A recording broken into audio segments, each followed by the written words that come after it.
অবশেষে বিমানবন্দরে আগুন লাগানো মূল সিসিটিভি ভিডিও ফুটেজ ইন্টারনেটে ফাঁস হয়েছে, যেখানে দেখা যাচ্ছে একদল চক্র হযরত শাহজালাল বিমানবন্দরে ইচ্ছে করেই আগুন লাগিয়ে দিচ্ছে। আগুন লাগানোর পরপরই ওখান থেকে দৌড়ে পালিয়ে যাচ্ছে। তাদের পরিচয় শনাক্ত করা গিয়েছে যে কারা এই আগুন লাগিয়েছিল। এই আগুন আর কেউ লাগায়নি, বরং এই আগুন লাগানো হয়েছে বিমানবন্দর কর্তৃপক্ষের অভ্যন্তরীণ লোকজন দ্বারা। স্বর্ণ চুরি এবং কার্গো শিপে আনা হাজার কোটি টাকা মূল্যের অবৈধ সম্পদের প্রমাণ লোপাট করার জন্যই এই অগ্নিকাণ্ড ঘটানো হয়েছিল সুপরিকল্পিতভাবেই। এর সাথে জড়িয়ে রয়েছে প্রভাবশালী মহল সহ সিভিল এভিয়েশন কর্মচারীরা। এই পুরো কাণ্ডের সাথে জড়িত রয়েছে রাজনৈতিক নেতা থেকে শুরু করে ভারতে পালিয়ে যাওয়া সাবেক প্রধানমন্ত্রী শেখ হাসিনার রাজনৈতিক দলের নেতাকর্মীরা। যখনই আগুনের সূত্রপাত হয়েছিল তার পাশেই ফায়ার সার্ভিস কর্মীরাও দাঁড়িয়েছিল, কিন্তু এয়ারপোর্ট কর্তৃপক্ষ ফায়ার সার্ভিসের কাউকেই এর মধ্যে ঢুকতে দেয়নি। কেন ফায়ার সার্ভিসের গাড়ির ভিতরে ঢুকতে দেওয়া হয়নি?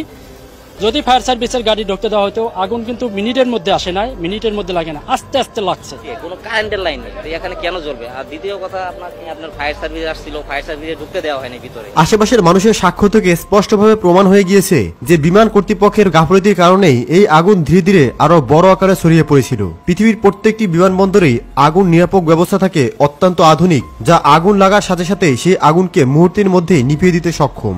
বাংলাদেশেও অত্যন্ত আধুনিক আগুন নিরাপক ব্যবস্থাই ছিল।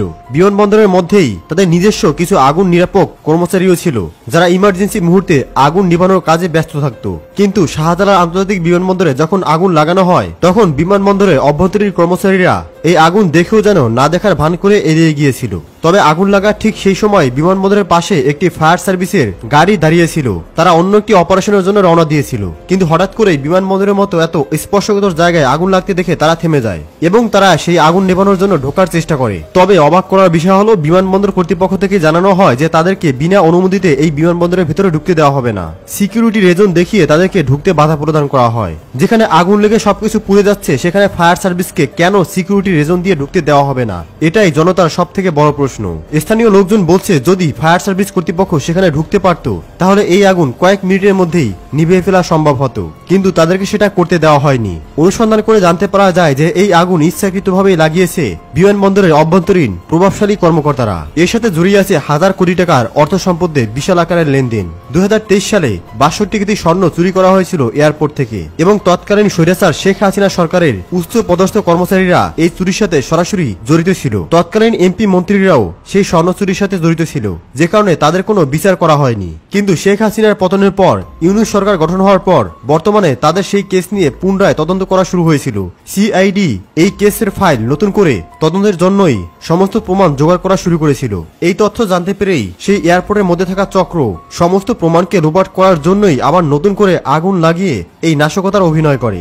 এই নাশকতার মাধ্যমে তারা পূর্বের পাপ ঢাকার চেষ্টা করেছিল, এবং একই সাথে শেখ হাসিনা থাকাকালীন সময়ে প্রভাবশালী কর্মকর্তারা যেই সমস্ত অপকর্ম, বিশেষ করে বিদেশ থেকে মানি লন্ডারিং, অবৈধ স্বর্ণ বিক্রি, কার্গোর মাধ্যমে বৈদেশিক ডলার অবৈধভাবে লেনদেন, এই সমস্ত তথ্য প্রমাণ সম্পূর্ণভাবে রেকর্ড থেকে মুছে দেওয়ার জন্যই কার্গো সেকশনকে টার্গেট করে আগুন লাগানো হয়েছে। ভালো করে লক্ষ্য করলে দেখবেন, কার্গো সেকশন ব্যতীত ইমিগ্রেশন কিংবা সাধারণ এয়ারপোর্টে তেমন কোনো অগ্নিকাণ্ডের ঘটনা ঘটানো হয়নি। মূলত কার্গো সেকশনেই সমস্ত আর্থিক লেনদেন হতো। বিদেশি পণ্য এই কার্গো সেকশনে জমা থাকতো, এবং সমস্ত নথিপত্র ফাইল এই কার্গো সেকশনে জমা থাকতো। সে কারণেই কার্গো সেকশনকে টার্গেট করেই আগুনটি লাগানো হয়েছে। এই আগুন লাগানো কর্মকাণ্ডে অতি শীঘ্রই সুষ্ঠু তদন্ত করে অপরাধীদের বিচার করা উচিত। আপনি কি মনে করছেন সুষ্ঠু তদন্ত হবে বাংলাদেশে, নাকি সবই লোক দেখানো? আপনার কি মন্তব্য? এর জন্য দায়ী কাকে মনে করছেন?